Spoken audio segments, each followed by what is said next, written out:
Hello, everybody. Welcome to Ask Tetsu. My name is, welcome to Ask Tetsu. No, it's actually welcome to Raising Multilinguals Live. Sorry about that. Hey, and I am Tetsu Young. Welcome to Raising Multilinguals Live. My name is Rita Rosenbach from multilingualparenting.com. Hello, everyone. Good evening, good morning, good afternoon. My name is Ute Limacher-Riebold from Ute's International Lounge. And we are very honored to have Professor Ludovica Serratrice from the University of Reading as our guest today, who will share the insights of her study on the home language development during lockdown. Because the ongoing pandemic has changed everybody's lives in ways that we could not have imagined. So, Ludovica, welcome to our Raising Multilinguals Live. A year again, it's Raising Multilinguals Live. Yes. A year ago, Ludovica, you have launched a survey for multilingual families about the use of home languages during the first lockdown in the UK and Ireland, together with colleagues from the Center of Literacy and Multilingualism at the University of Reading, and also with colleagues from the UCL, Oxford, Cambridge, Mother Tongues, and We Live Languages. Can you please tell us a bit more about the outcome now of this survey and the results of the research? For example, what family language situations did you focus on with one or more languages at home, and the age of the children, and since when they lived in the UK, etc.? Sure. Thank you very much, Ute, Rita, and Tetsu for the invitation. It's a real pleasure to be here. So I'll dive right in. This is yet another pandemic study. And when the pandemic struck and the lockdown started about a year ago, at the end of March, beginning of April last year, I had a bit of a brainwave and I thought, wow, this could be a very interesting unintended experiment to see what happens when children have to spend more time at home with their parents, and obviously very interesting to see what happens to families in which the one of the languages, at least that they speak at home, is not the societal language. Because this was a study in Ireland and the UK, the societal language is English, but we have replicated this study in Norway as well, and there are currently colleagues doing something similar in the Netherlands. So there are various other versions of this. But as far as our study was concerned, so really we wanted to get a snapshot of multilingual families' language and literacy practices during lockdown. And then we wanted to see if there was any change, what might predict this change. And today I will be talking particularly about children's age and whether the children already used the home language with their parents. And for home language, I will basically talk about languages other than English. And our definition of multilingual family was very broad. So we were very inclusive in this respect. So we included any family that had at least one child between the ages of 0 and 18, and that were typically in school or childcare, and where they all lived together during the pandemic. And again, as far as multilingualism is concerned, a family for us was multilingual if one or more languages other than English were used among family members on their own or together with English. Okay, so this is a very broad definition. So we ended up with a very varied sample. So we had about more than 1,000 responses to the survey. And in the end, we ended up using about 760 answers because inevitably there were people that perhaps started the survey, didn't complete it. This was from April to July 2020. And then in August, we conducted some interviews with a small subset of parents, about 18 parents with children that were either in preschool, primary school or secondary school, to have a bit more a qualitative insight after the survey. By the way, stop me if you want to ask more questions. Now what I'm going to sort of just give you a little bit like a snapshot of the kind of families that we had in our survey. So in about half of our sample, the parents spoke different languages. And in half of these cases, it was because one of the parents was a monolingual English speaker. Then in about a third of these families, one of the parents spoke English at home. In another third, both parents spoke some English at home, which meant that, you know, the parent that spoke a home language also spoke English. And then there was like a smaller, just under a third of families in which neither parent spoke any English at home. So this was a case of a real divide between home and the larger community. So English outside and another language at home. When we looked, because one of the questions that we asked is what language parents spoke to their children, what language the children spoke to their parents, what languages the children spoke to each other. And about 2/3 of families that were one or more siblings.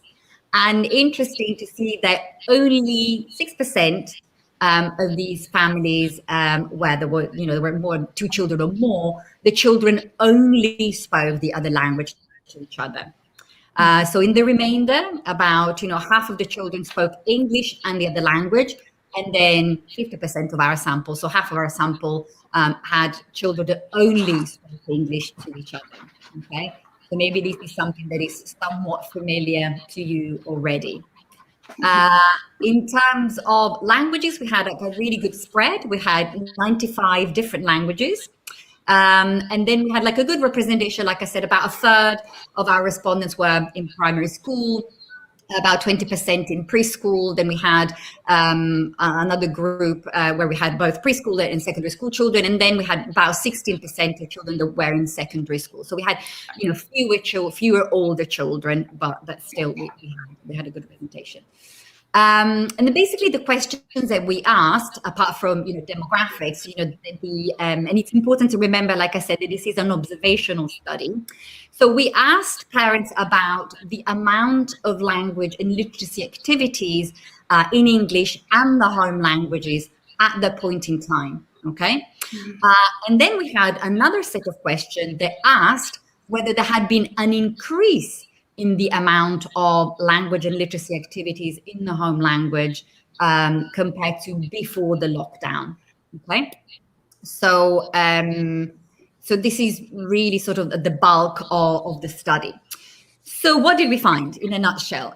So first of all, I have to say I don't have any charts, any graphs here at the moment, obviously, because this is just like a chat, but there was a lot of variation. Okay, in both English, but more so for the home languages, there was a lot of variation. In English, of course, is the societal language, so clearly sort of childcare or schooling is the common denominator for all of these children, because they're very, the majority of these children, I'd say probably 98%, attended English mainstream. So in absolute terms, when we asked, parents or the children, how much the children used English or the other language when they watched TV, watched, streamed programs, played computer games, really sort of overall, there was a lot more activity in English than in the home language, as you would expect. And then again, the similar things when it came to literacy activities. Interesting, when we look at absolute terms, children read in the home language. There was the prediction was where the children were already speaking the home language with the home language speaking parents. So that seemed to be a bit of a trend. Then I'll just sort of say something about the increased opportunities, and then I'll stop because you might want to maybe ask other questions after this. So when we asked a set of questions, so we asked first of all in absolute terms how much they used English for speaking, hearing, doing various activities, how much they use the home language. But when we asked about the increased opportunities to hear and speak the home language, we found that was particularly true. So we found an age effect. So there was more of a significant increase in the group of preschoolers. Okay, so children that were not at school yet, so children younger than 4. And for all of the children, there was an increase if they were already speaking the home language to the home language speaking in parent or parents. Okay, so that was one of the main findings. And I'll just say one more thing about reading, and then I'll stop. Obviously, when it came to reading, we only looked at children that were already in school, primary and secondary school children. The amount of reading in the home language was overall quite low. But there wasn't really a relationship either with age or with whether they were already speaking the home language when it came to increase. That didn't, in overall terms, it didn't make a difference when it meant a qualitative difference in terms of increase during lockdown. So maybe I'll stop here if there is something that you want to unpick a little bit more. But I would say, so these are the survey questions, and then I'm very happy to talk later about some of the more qualitative findings from the parental interviews, because there are some very interesting things that came out from the interviews that weren't obvious in the survey, because the kind of questions that we asked in the survey were not really open questions, were more like rating scales and multiple choice questions. Mm-hmm. So if I get it right, I must say it blocked for me from my side here at some point. I don't know if I got everything that you said, but as you were focusing more on school-age children, who are in school, so the preschool children were also one focus that you mentioned before, that they tended also to use more the home language now that they were at home, so the family languages, right? Yes, that's right. So for these children, there was a significant, the only sort of significant increase that we saw in terms of using more of the home language during lockdown was for the preschool children. Yeah. So for the primary school children, the secondary school children, it didn't change very much. Yes, and I think maybe it was what you expected, or what we would expect, because the children who were at school, or we have also maybe to define what school meant at that point, right? Because there were the UK had there were different schools that were still going on with some homeschooling, or not homeschooling, with distant learning, and others less. So maybe there was also some difference. Did you look into that? Sorry, this is just a question that came up now. Yeah, we didn't ask. I have to say, yes, sort of, although schools became a lot more organized later on, the first lockdown caught everybody by surprise. So like you said, there was a lot of difference across schools as to, the extent to which children were online, the amount of homework that they were doing. I have to say, at the beginning of the first lockdown, there was a lot more, I'm sorry. Laura, I can't talk. Okay. And there were a lot more, variation. But I have to say, at the beginning, when children were out of school, definitely the amount of English that they had on a daily basis outside of the home was greatly reduced. And of course, there were social distances measures as well, which meant that really activity outside of the home were, even peer-to-peer, were reduced significantly. So that was not really an option. But yes, you're right. We did expect more of a change for the younger children, for a variety of reasons that we can go into in a minute, and that's indeed what we observed, for sure. Yes. So one question that occurred to me: did you account for whether the situation had changed in the family or not? Because some parents started working from home. Maybe you would have let's say, for example, the English-speaking parent more at home than before, or certain occupation did have to continue working away from home. So did you account for that as well, or? Yeah, no, this is another thing that we didn't. We wish we now in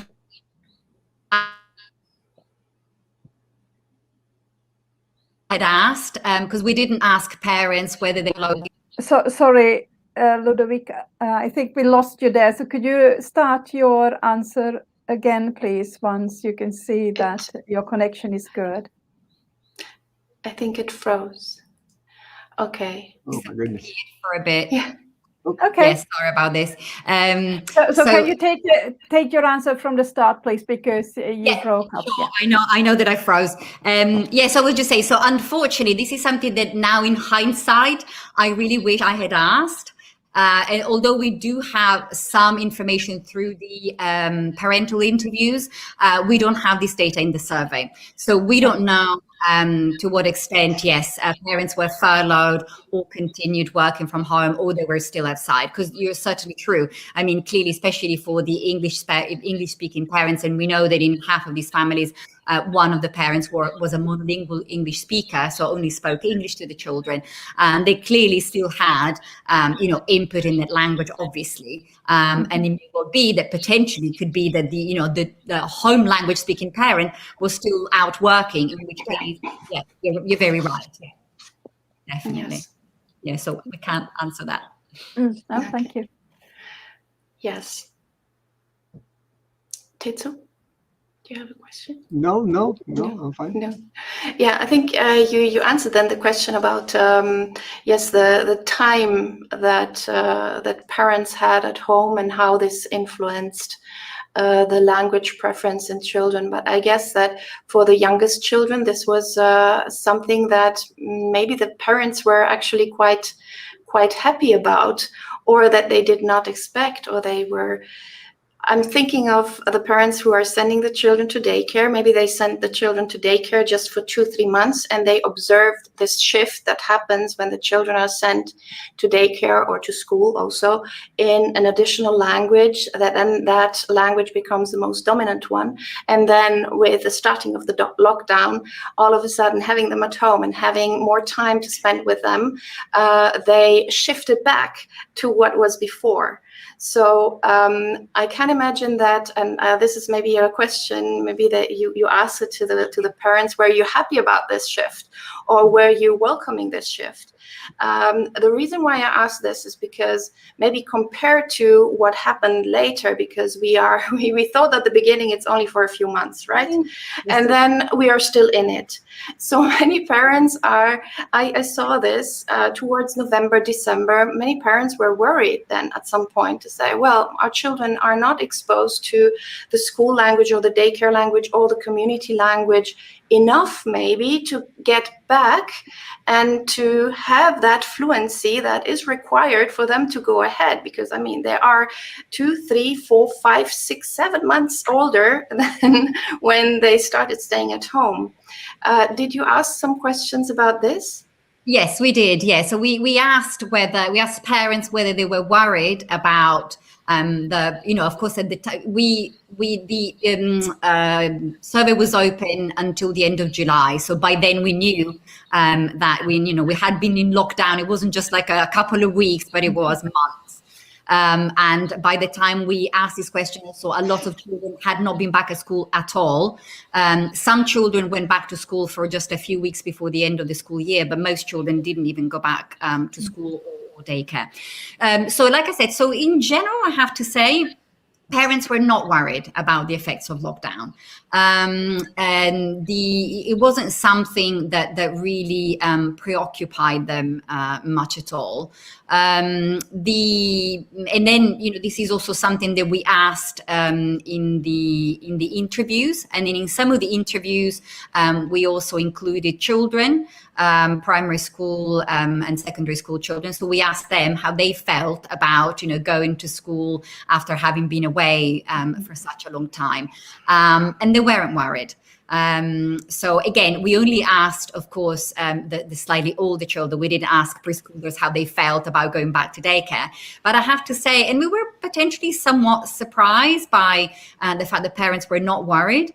But as Rita was mentioning earlier, it is also the case that these children, in the vast majority of cases, still had quite a lot of English input at home anyway, right? So like I said, at least half of these families had one parent that was a monolingual English speaker. In about a third of the families, both parents spoke, English and the other language. Only a minority of families had parents that only spoke the home language exclusively. But even in those cases, clearly, opportunities. English is the societal language, so there are opportunities, to hear that all around you. So I have to say, we were wondering whether they might be worried, but it wasn't something that really preoccupied them a lot. And in terms of what you were mentioning earlier, was the whether this notion of time, right? So especially at the beginning, the first lockdown, I don't know what it was like in the Netherlands or in Japan, but in the UK, there was certainly a sense of stopping things, right? To really put the pause button on. That was very clear at that time. And even just, not a lot of, clearly sort of nobody was commuting. Really, most people were not commuting unless you were, a healthcare worker or a key worker. And children were obviously not going to school. So they were just not doing any extracurricular activities. We all know how busy parents' lives and children's lives are in normal times. So that really put a stop. And the only things that you could really do were, going for a walk and with your parents and stay at home. And it was interesting to see, you just remembered while I was preparing for this, I was going over some of the interview transcripts, and there was one Chinese English-speaking mom who was talking about her 4-year-old son. And she said that basically in the lockdown, the only exciting thing that was happening for this child, it was getting books through the post. So that was like a fantastic opportunity to start reading in both English and Chinese. And so the excitement of getting books and starting to read, also because it probably came at a time when the child was, developmentally ready to start to learn to read. So certainly, yes. So time was really something that came up a lot in the interviews as, a resource, really, that, we're always time poor. And this time gave, parents breathing space, gave them appreciation of, again, rediscovering, or not rediscovering for the family for which it was already prominent, but really making the most of this time together, especially with the younger children that inevitably are more likely to spend more one-on-one time with their parents. I mean, of course, a secondary school child will probably be, gaming with their friends or texting, or a primary school child maybe left to their own device a little bit more. But the younger children who certainly spend more one-on-one time with an adult, that was a really, precious commodity, really, that a lot of parents seem to make a lot of. And there was also, because we asked a question about well-being, that it was also a source of family well-being. So we did find that was the case. Yes. So for the older children who went to school and who maybe at the beginning didn't go to school or didn't have lessons, they were rather than playing games online or at least, having resources in English anyways. So there was not some pressure maybe from the parents, or they didn't take the same, if we want to say, opportunity to foster the other's home language, at least in the small amount of families that you had where English is not one of the home languages. Or were these family only those who had very young children? Yeah, again, sort of these are things that were easier to sort of, delve a little bit deeper during the interviews. So what came across quite strongly was that parents that had older children, and by older children, I mean, children 10 and older, they, the pattern of language sort of practices, the language management inside the family was pretty well established already. So, if you had a child that, that you spoke in Dutch and always spoke to English, that didn't really change. What changed was just the fact that they just had more time. So the children, even these children, because they were spending more family time anyway, if the parent spoke the home language, they just heard more of the home language. So certainly in terms of amount of quantity of input, that increased. In a lot of the parents, like I said, and this was clear in the interviews, one of the words that came up a lot was accept. So the parents said, we've accepted that we speak, French to them and they reply in English. But what did change was the fact that the quantity of English exposure, of French exposure or German or Italian or Chinese increased just as a function of the fact that they were spending more time together. We did not, and this is again would have been an interesting study, but completely outside of the scope of the remit of what we were doing. We did not directly test children's language skills. So right, so because this is one way in which you could see if even just receptive, just exposure to language, did they increase, their receptive vocabulary, for example? Did they just understand more words, even if they were not using them? And this is something that unfortunately... It's not. No, you couldn't do that. No, I understand that. No, the reason why I asked this is because, well, we are in the Netherlands. We don't have Dutch or English as our home language, although my children are schooled in English. And we had this discussion among parents here in the surroundings in this country. And what they said was that they saw some of them who don't have the community language at home, saw in the increase of time that they had at hand that the children were also drawn towards reading something a bit longer than maybe an article. I'm talking about the school-age children who are already able to read, maybe in the school language, but with the time at hand and the fact that they were maybe asked not to spend so much time online because maybe the school was already online. You try to reduce the time, and some parents even started to sit down with them and spend this time in fostering the home language. And so this is why I asked this question. And I think it would be nice to see, you mentioned before that there are other studies now also in other countries, also here in the Netherlands. I know from Sharon Unsworth, I think. And I'm looking forward to seeing what comes out of that.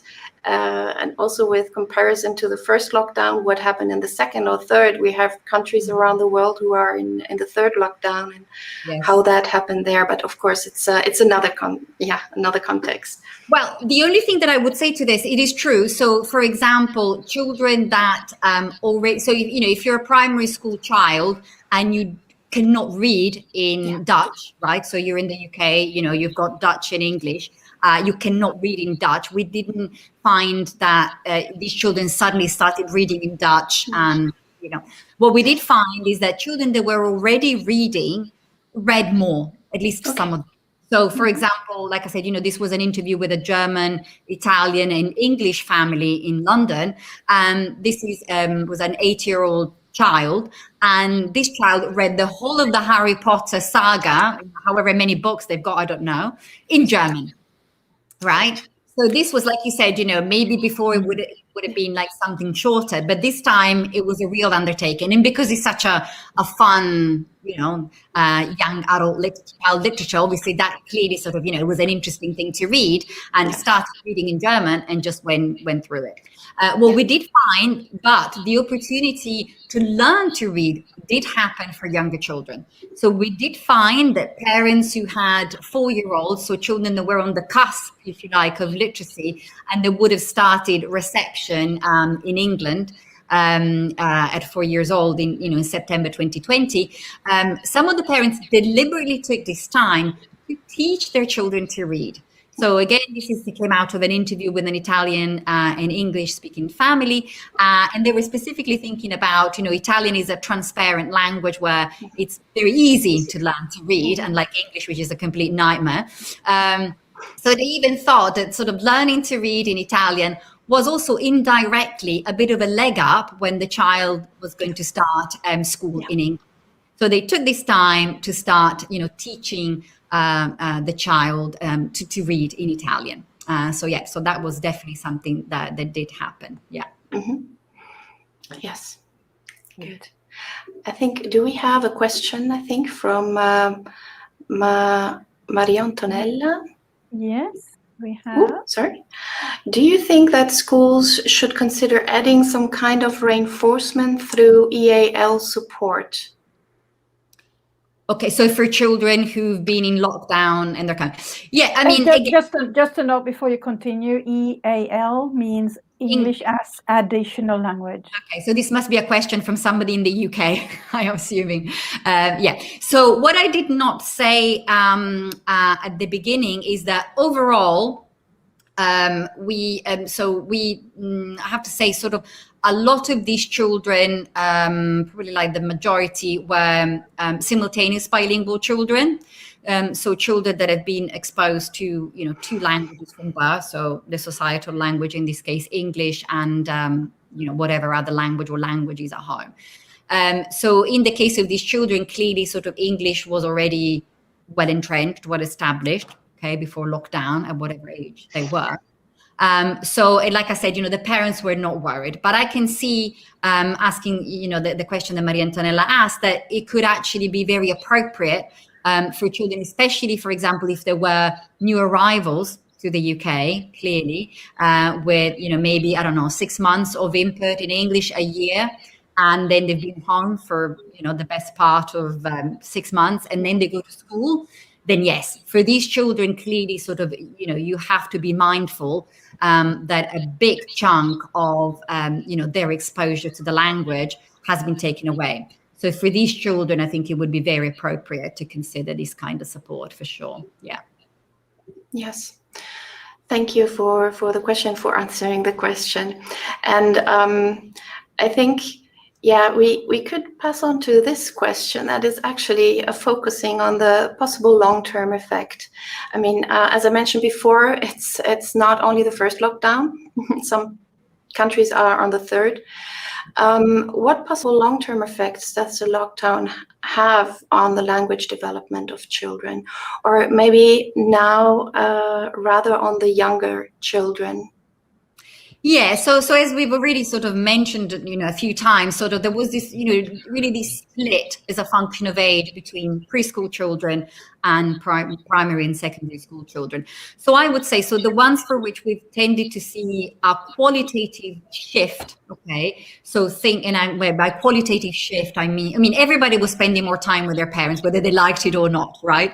And if their parents were speaking the home language, they continued during lockdown. So inevitably they heard more. But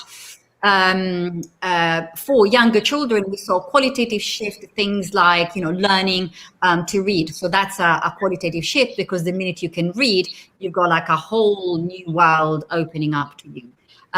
There were also some cases of children making friends online through complementary schools that had moved online.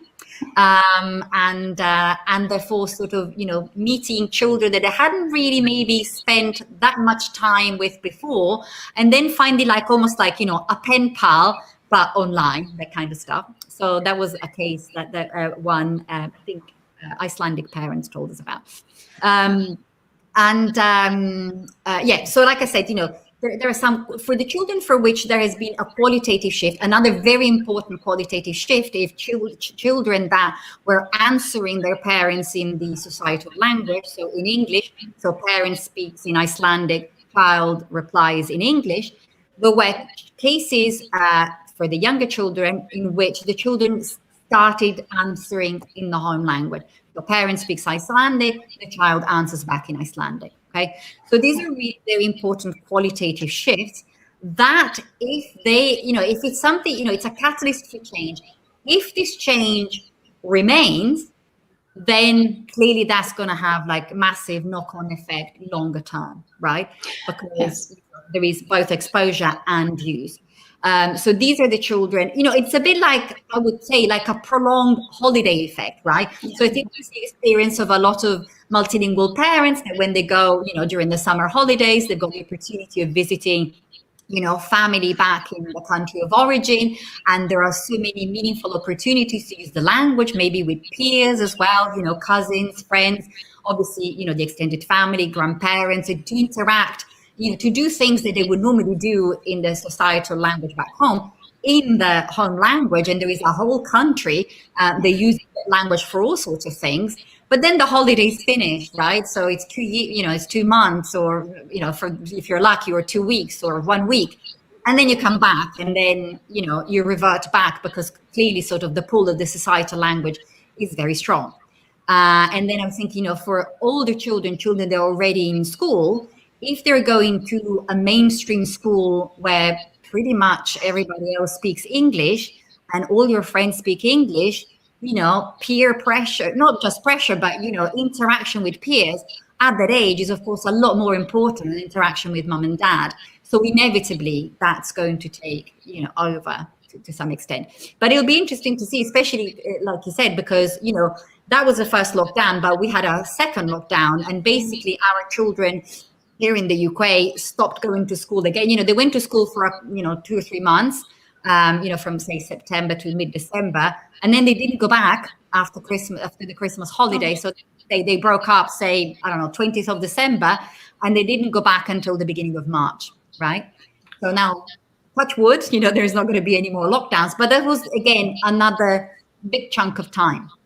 So clearly, so it'll be interesting to see. But my hunch, my prediction is that something like a qualitative shift needs to take place to then really affect quantity, not just of exposure, but also of children's use, that we also know is a predictor of their own language skills, obviously. Yes, absolutely. Yes, especially with this language use. I was following a bit on social media the spread and the growth of offers to foster different languages online for children starting, tendentially from 3 years onwards. We can discuss that, but maybe it's better not now. But where these teachers who were offering them, or language consultants, how they call themselves, were offering these lessons or these moments to spend together and game and play online together, and they are still going quite well, and they meet maybe once, twice a week, also in the weekends. So they are somehow taking the place of weekend schools or other kind of after-school activities in the home languages. Now, of course, this is now rather focusing on the very few families that you had in your survey that have other languages as home languages.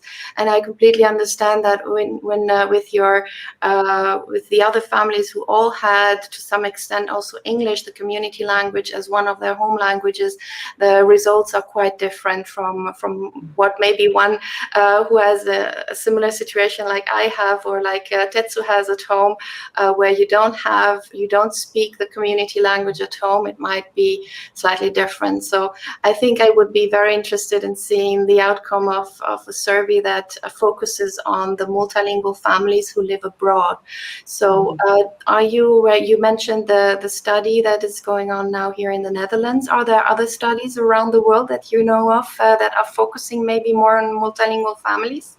Yeah, so like I said, so both the study in the Netherlands and the one in Norway have used our survey questions. So in that sense, they'll be comparable. Though our Norwegian colleagues from the Multilingual Center in Oslo also did their survey about the same time as we did, a little bit later, but it was still, during the first lockdown. The one that is happening now is clearly different because it's happening, 1 year later. We're also following the families that took part in our study, but as is always the case, so I'm kind of a bit torn because the idea was to do a longitudinal study. So we had, a great response first time round, like I said, about 1,000 people. Then we asked how many of these people wanted to be contacted further, and about 250 of them said yes. But then, when we did a second survey, about only 150 people actually completed the survey. So I'm beginning, I'm wondering to what extent is meaningful to have then, given, the attrition rate, yet another survey a year on. It would have been fantastic if we'd had a cohort of, 1,000 people.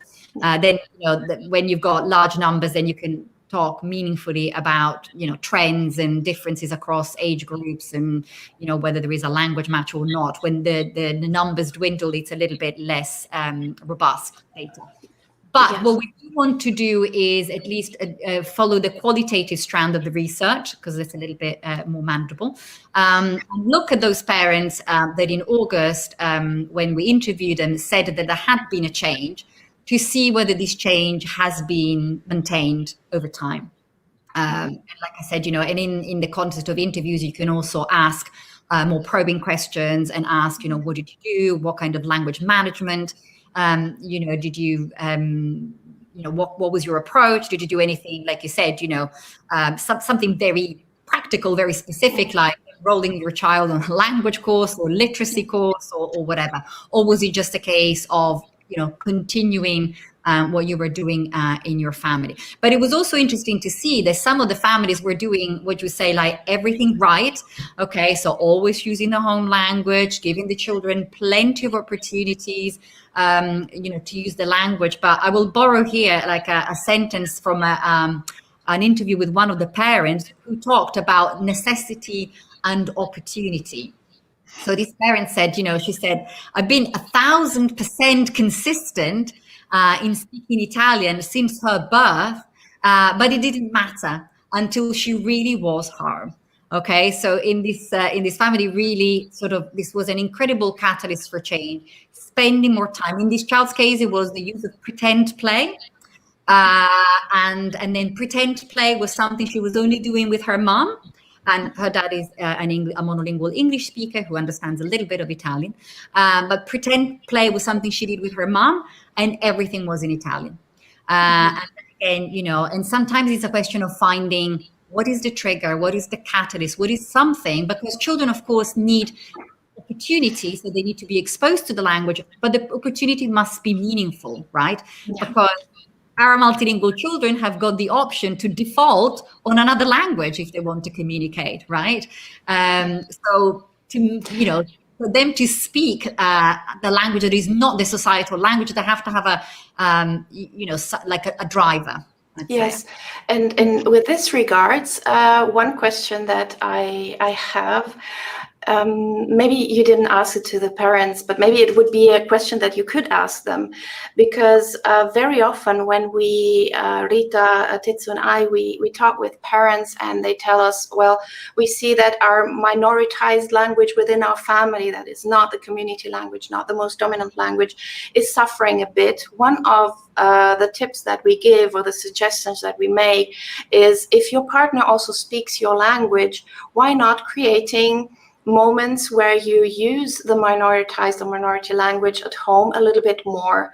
So I wonder if in these families where one of the parents was speaking the dominant language, the community language, and the other parent was speaking another language, if the one of the majority language would have agreed, or did they change something in their family language strategies in order to support the minority language at home or not? I mean, it is a situation that is out of normal. We were not prepared for this, etc.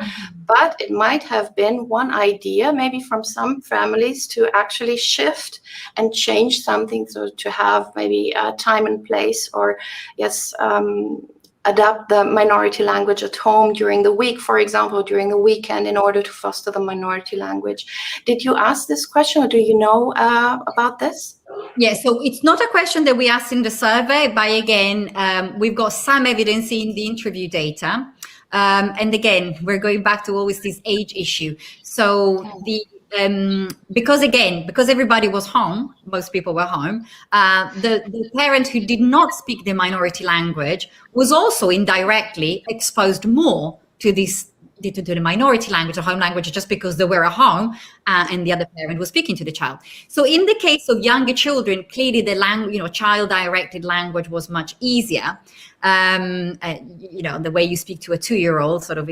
So, and then it was the case that some, the English-speaking parent was picking up language, some of the minority language, and I'm thinking here again about this Chinese-speaking parent, where the monolingual English-speaking parent was picking up some Chinese just from being around, and this constant, like bathing routine, eating routine, dressing routines.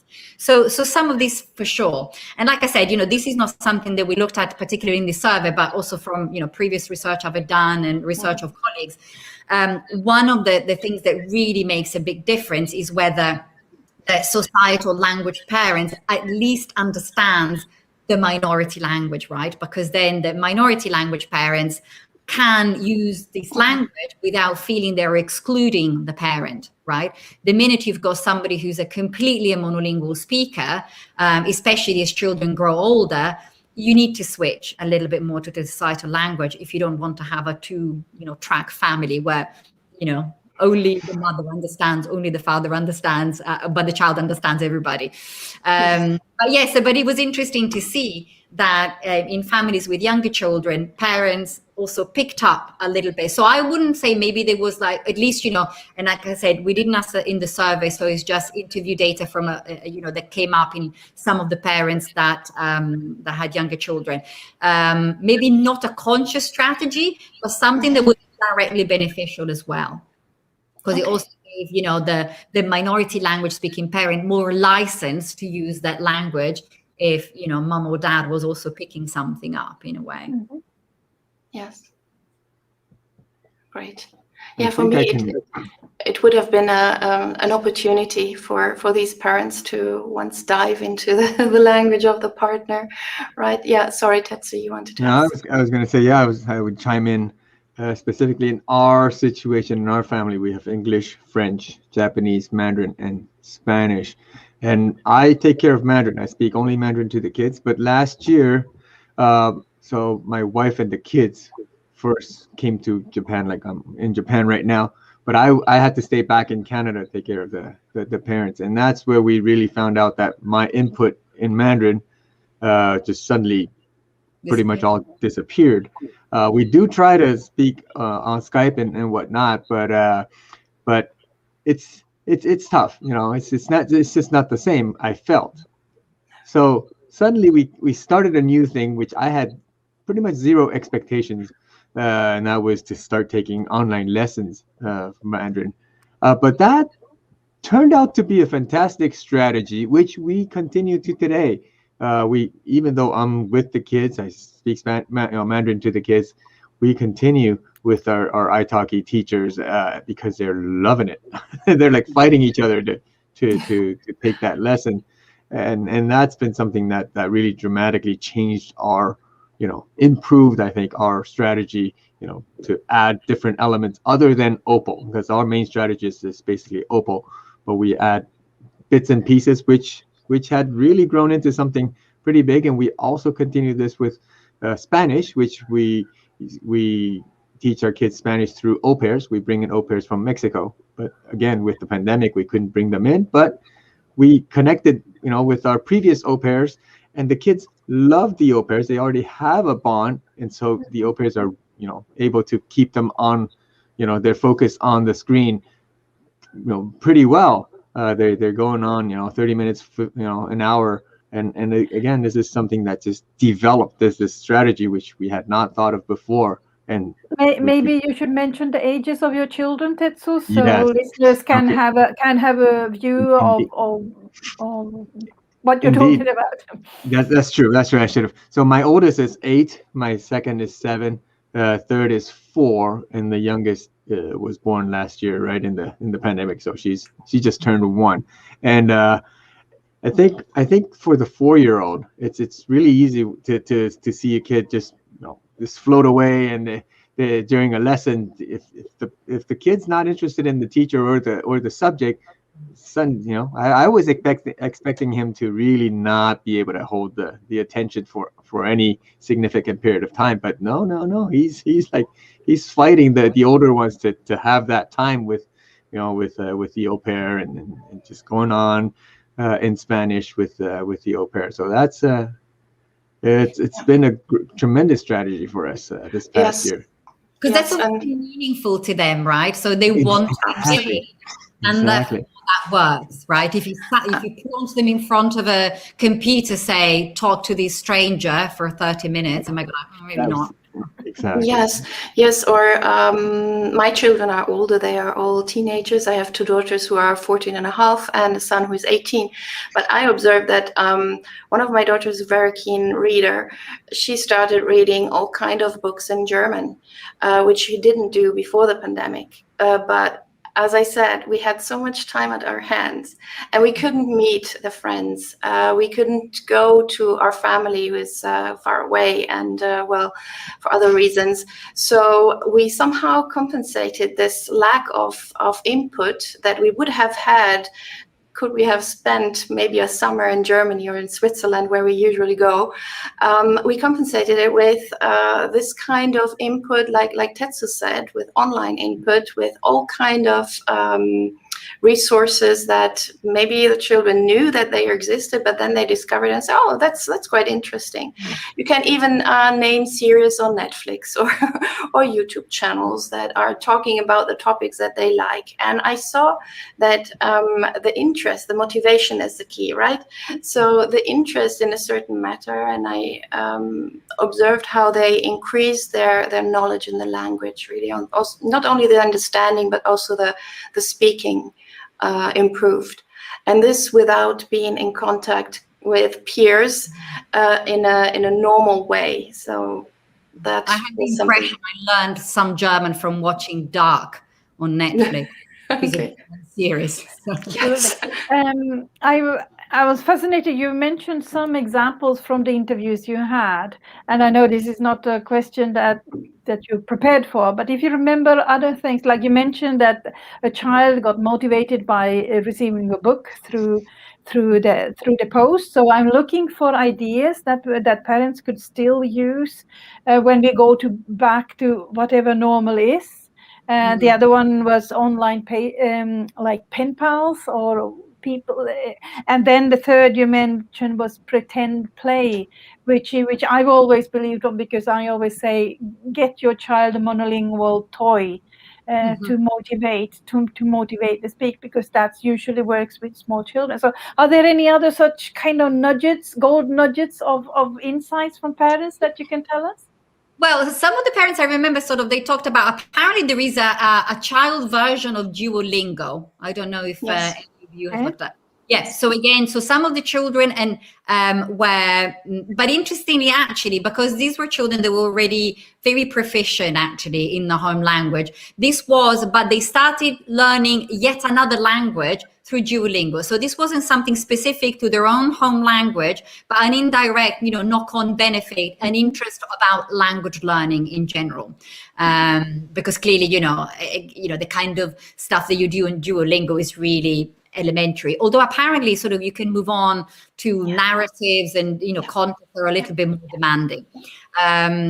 So things I'm trying to remember if there was anything they came out. Definitely remember this child getting very excited about books in the post. And then this pen pal, so these were actually children that were already meeting at the complementary school, and then again, people will have different experiences of complementary schools, but because they tend to happen on Saturdays and Sundays, maybe it's okay for these children, to take them when they're very young and they don't know that they can actually do something different. But when they get to, maybe 8, 9, 10, or even worse, teenagers, they probably would rather do perhaps something different, maybe meet with friends or other things. So some parents were telling us that the complementary school was becoming a little bit of a chore, specifically in the case of these family. And I think, this is a lesson from the pandemic that they were all learning anyway. I think some of the things from the pandemic are here to stay. Some of these virtual online interactions, and it was very interesting to hear Tetsu saying, this is not going to replace, obviously, face-to-face contact, but it can be a very useful add-on. So like I said, in the case of this complementary school, finally, they didn't have to drive an hour to wherever it is that they would normally have to go on Saturdays. They would just, log on and just talk. So in that way, they had a lot of apparently more one-to-one contact rather than being in a room with a lot of other children. These children seem to have develop more of a bond, and there is a strange intimacy, right, that you can create online. We're here on, I don't know, YouTube, Facebook, but there are just the four of us here, and it feels like a very intimate kind of environment in which to discuss, issues that other people are also listening to. So I think, again, using this online technology to good effect, and now because we've had to do it, we've all done it, adults and children alike, I think this is going to be really useful, something that we won't want to spend all our time in front of a computer. We're all zoomed out a little bit. But I think that because we become so used to it, there are good elements that can be, and again, the fact, another thing was talking to family back home, again, on FaceTime, digitally, okay, over the internet. That because it became such a daily occurrence, it became very spontaneous. And so some of the parents were saying that the children were asking, oh, can we call grandma or granddad or auntie? When before it was maybe, I don't know, like once a week. And then sometimes that was also a little bit of a chore, let's talk to grandpa. And because now it was, at the touch of a button, people just popped up. And maybe before it was a phone call, and maybe now actually I know some parents that have moved to smartphones to see their grandchildren that before they never wanted to touch one, and now they do. So clearly this kind of interaction also helps, right? It becomes more meaningful, again, when we can see a person rather than just, especially for a young child, more engaging, right? So I think these are all things that are probably here to stay in a good way, I think. Yeah. I would very much agree with you. I have grandchildren, 2 and 5, and they both know how to call me on WhatsApp and Skype. So sometimes I get 7-8 calls a day, which is wonderful. But exactly what you said, a call with me is no longer a special occasion. Now we call grandma. It's just kind of, I want to ask grandma, or I want to say grandma, or I'm called mormor because we speak Swedish. I want to tell her good night, or I want her to read me a story, because sometimes mom and dad are busy. So, but I want okay, grandma can do it. So then they call me. I've even been the kind of adjudicator when there's been disagreements with mom and grandchildren. So I think spontaneity is very, very important. Yeah. And they're very meaningful because you're really there. It's a very meaningful interaction. It's not a routine. It's not a chore. It's not just something that you do. So I think that's really key. Yeah, and like, for what Tetsu was saying earlier again, and then your children, Ute, I guess, finding, an author that you like, and you immerse yourself in the author and you read all of their books. Could be Harry Potter, could be anything, or, finding a Netflix series that you enjoy, watching that in the original version rather than, in the, whatever the societal language is. So, yeah, so these things, that probably we were doing to some extent, but now this has also been a qualitative shift, right? So like, for example, I'm sure, Rita, you always spoke to your grandchildren, WhatsApp, whatever, but it's a qualitative shift. The nature of the interaction has changed. Yeah, absolutely. Because now during lockdown, I've been playing hide and seek with them. They kind of take me with them behind the sofa. I've been in places where I've never been before. So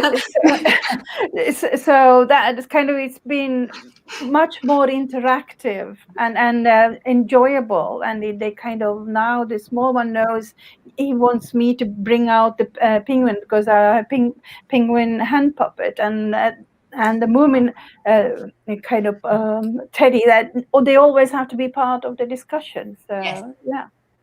Definitely. Yeah, I pretty much like the turn that this conversation has taken, so that we started with something that maybe was a bit like a heavy topic, but actually we are now focusing on not only the outcomes that are maybe better than we thought at the beginning, but actually the chances that we have, that we now realize maybe that our children have, thanks to the technology. We discussed this in other groups. If this would have happened 10 years ago or 15 years ago, it would have been quite different. But we can be happy that it happened now, not happy that it happened, but now, because we have these means to stay connected, to connect even more, like Rita said, and also Tetsu. I think last year when your family was in Japan, it was vital for you to have these contacts with your family.